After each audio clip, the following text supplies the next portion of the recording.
Elevasi dan jenis tanah wilayah Kota Jambi. Wilayah Kota Jambi secara umum memiliki karakteristik topografi dataran rendah dengan kisaran elevasi antara 0 to 70 meter di atas permukaan laut, MDPL. Kondisi topografi tersebut dipengaruhi oleh keberadaan daerah aliran Sungai Batanghari yang membentuk wilayah dataran aluvial cukup luas di kawasan perkotaan dan sekitarnya. Perbedaan elevasi di wilayah Kota Jambi menyebabkan terbentuknya variasi jenis tanah yang memiliki karakteristik dan tingkat kesuburan berbeda. Pada elevasi 0 to 10 mdpl, wilayah didominasi oleh daerah rawa, bantaran sungai, dan dataran rendah yang sering mengalami genangan.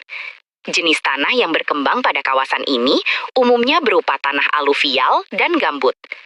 Tanah aluvial terbentuk dari proses sedimentasi material halus yang dibawa oleh aliran sungai, sehingga memiliki tekstur relatif halus dan cukup subur untuk kegiatan pertanian, khususnya persawahan. Sementara itu, tanah gambut memiliki kandungan bahan organik tinggi dan kondisi tanah yang cenderung jenuh air.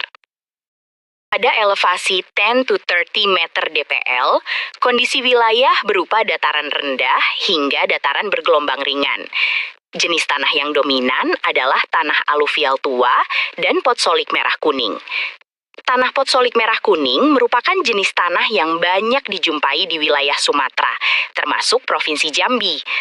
Tanah ini terbentuk akibat proses pelapukan intensif pada daerah beriklim tropis dengan curah hujan tinggi. Karakteristik tanah potsolik umumnya bersifat agak asam dengan tingkat kesuburan sedang hingga rendah.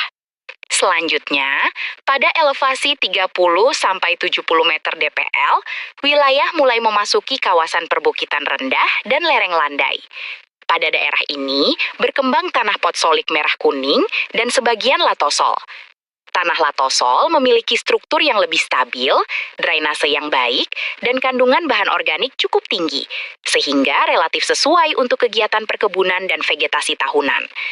Kondisi topografi pada elevasi yang lebih tinggi juga menyebabkan tingkat erosi lebih besar dibandingkan daerah dataran rendah.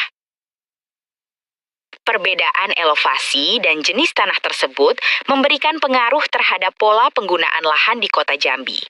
Kawasan dengan elevasi rendah umumnya dimanfaatkan untuk permukiman, persawahan, dan aktivitas perkotaan. Sedangkan wilayah dengan elevasi lebih tinggi lebih banyak dimanfaatkan sebagai lahan perkebunan, ruang terbuka hijau, dan vegetasi alami.